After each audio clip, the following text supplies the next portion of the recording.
तो हमारे पास जो हमारे पास जो है क्या कहते हैं हम इसे, पोटेंशियल डिफरेंस को। तो पोटेंशियल डिफरेंस के जो कंपोनेंट हैं वो सारे हैं, ठीक है। इन सब के अक्रॉस पोटेंशियल डिफरेंस फाइंड किया जा सकता है, और जो क्वांटिटी है वो है पोटेंशियल डिफरेंस। और पोटेंशियल डिफरेंस जो है, क्योंकि ये कोई कंपोनेंट नहीं है खुद, इसलिए इसका कोई कंपोनेंट का सिंबल भी नहीं है, ये सिर्फ एक फिजिकल क्वांटिटी है।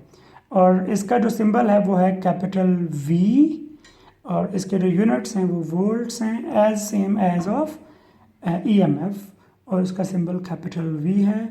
तो पोटेंशियल डिफरेंस कोई कंपोनेंट नहीं है, याद रखिएगा।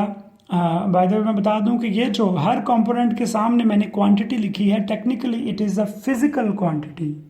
ये तमाम की तमाम क्वांटिटीज़ फिजिकल क्वांटिटीज़ हैं, और एंड पे जाके मैंने दो क्वांटिटीज़ लिखी हैं फिजिकल क्वांटिटीज़, एक इम्पिडेंस और दूसरी potential difference.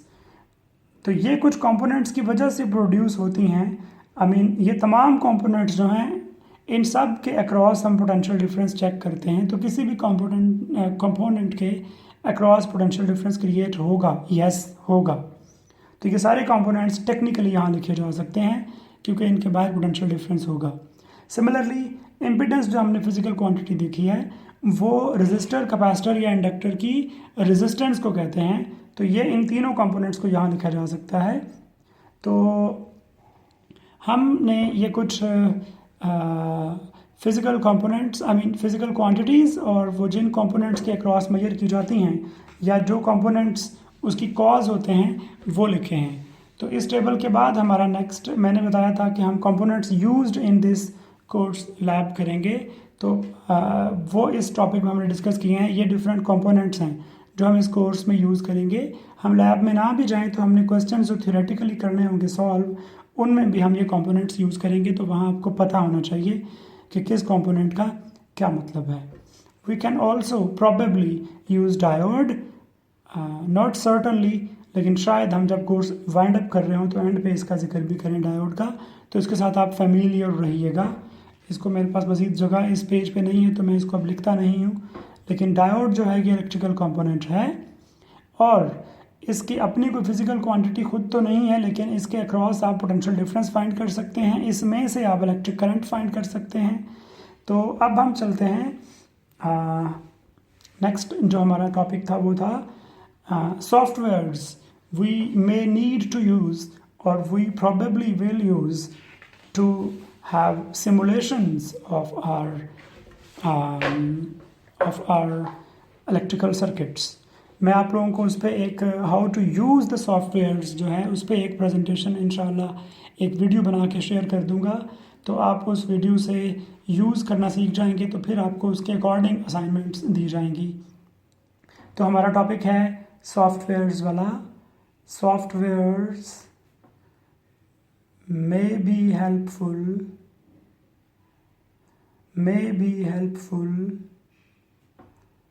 in this course. For what purpose? For simulations।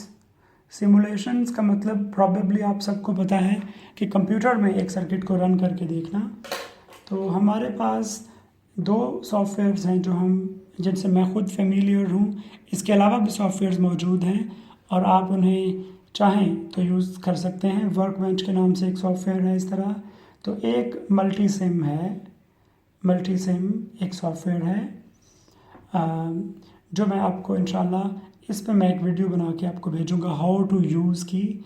और हाउ टू यूज़ का मतलब ये है बाय द वे कि मल्टीसिम में आपके पास एक ऐसा एनवायरनमेंट है जहाँ पे आपके पास कनेक्टिंग वायर्स मौजूद हैं, आपके पास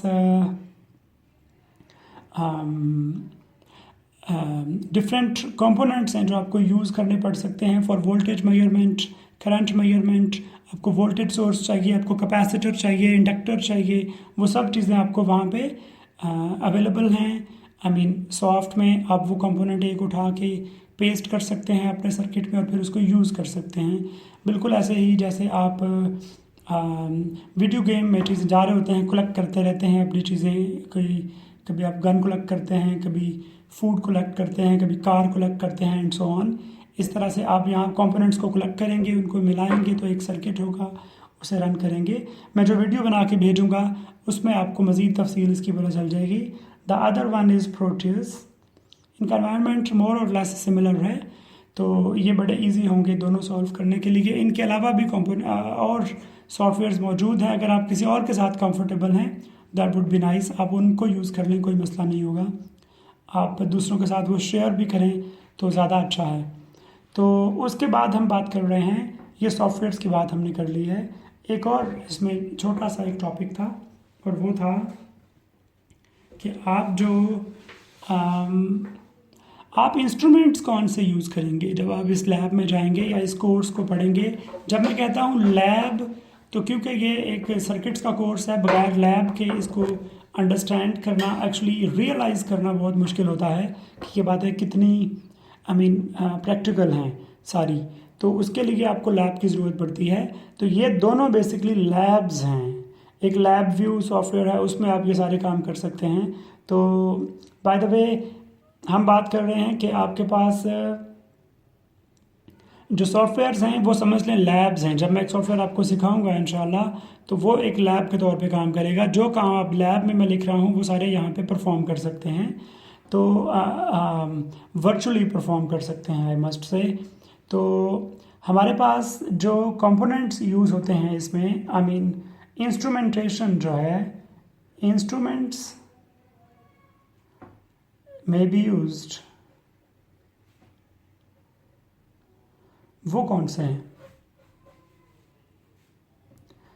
एक इंस्ट्रूमेंट है, you must be very well aware of that, और वो है EMF source, I mean cell. ये जो सेल होता है जिसमें आप रिमोट पे सेल डालते हैं, वो सारे, तो बैटरीज भी कहते हैं इनको। उसके बाद क्या है, उसके बाद आपको यूज़ करना पड़ सकता है मल्टीमीटर। मल्टीमीटर इटसेल्फ, इसके नाम से ज़ाहिर है मल्टीपर्पज़ है। इसमें बहुत सी चीज़ें छुपी हुई हैं। इनमें ओहम मीटर है, जिससे आप रेजिस्टेंस फाइंड कर सकते हैं किसी रजिस्टर की। उसके बाद आपके पास एम मीटर है इसमें, जिससे आप करंट फाइंड कर सकते हैं किसी वायर में जो फ्लो हो रहा है। इसमें वोल्ट मीटर है। वोल्ट मीटर का मतलब है कि आप पोटेंशियल डिफरेंस फाइंड कर सकते हैं किसी डिवाइस के अक्रॉस। और इसके अलावा आपको यूज़ करना पड़ सकता है ब्रेडबोर्ड। ब्रेडबोर्ड की पिक्चर आपको गूगल से चेक करनी चाहिए कैसी होती है। ब्रेडबोर्ड की जो फ्रंट साइड है उसमें आप बेसिकली कुछ होल्स हैं ऐसे बने हुए।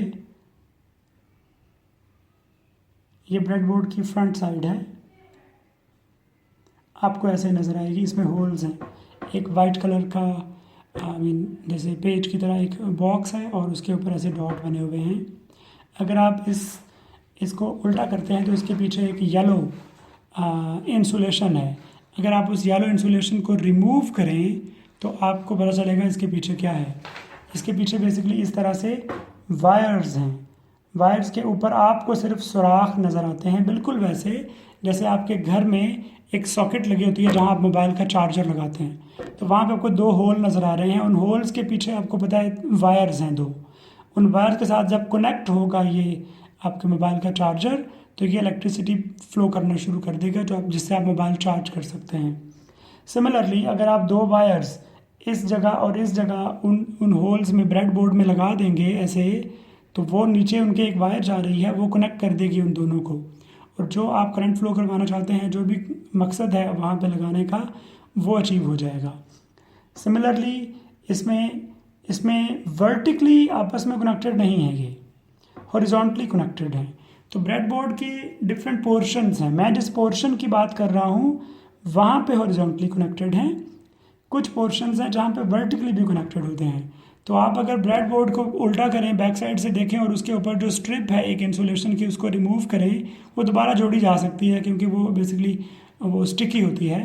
तो अगर आप उतार के तारों के कॉम्बिनेशन देखें तो आपको समझ आ जाएगा कि इसका जो मैं बात कर रहा हूँ वो जो है कितनी प्रैक्टिकल है और आप उसको ब्रेडबोर्ड को लैब में कैसे यूज़ करेंगे।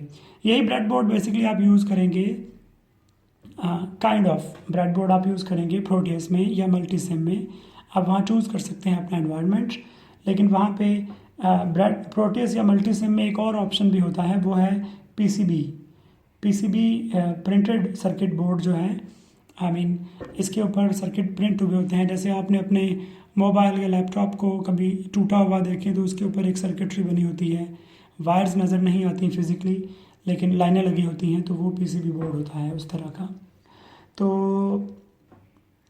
हम क्या बात कर रहे थे, हम बात कर रहे थे कि आपको जो कंपोनेंट्स या इंस्ट्रूमेंटेशन ज़रूरत पड़ सकती है लैब में वो क्या है। इसके अलावा एक बहुत अहम कंपोनेंट है, या इंस्ट्रूमेंट नहीं कहना चाहिए, उसे कंपोनेंट कहेंगे, और वो है electrical wires.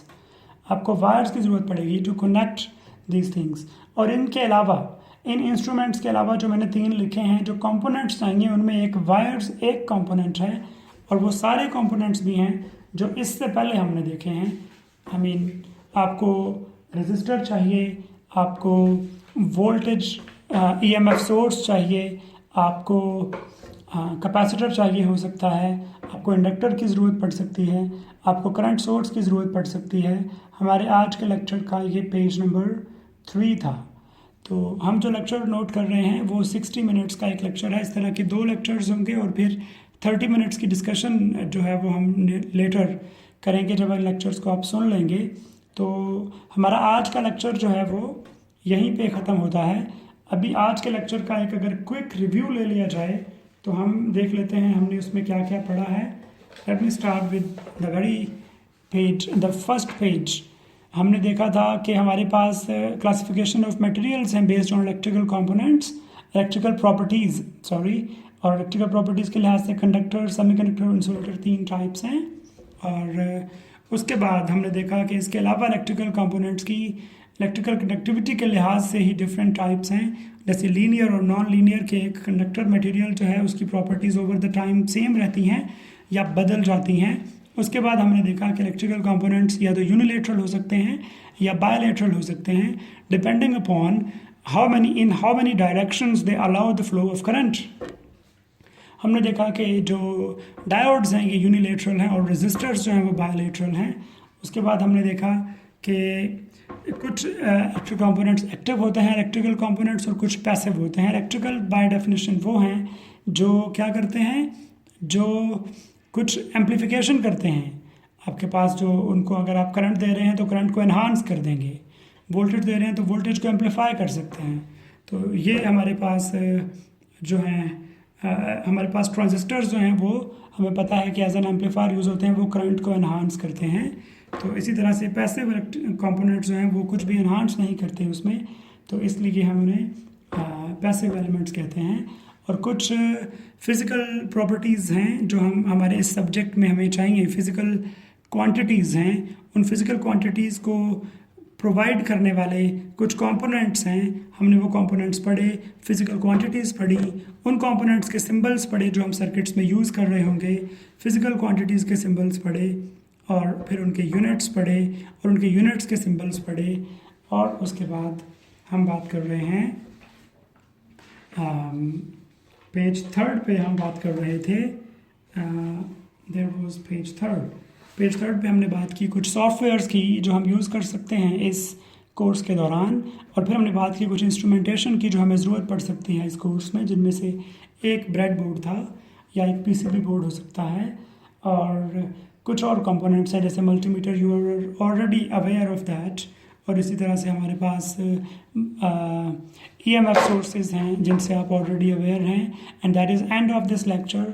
Probably you'll come to ask questions in discussion session when we have it about this lecture. Thank you very much.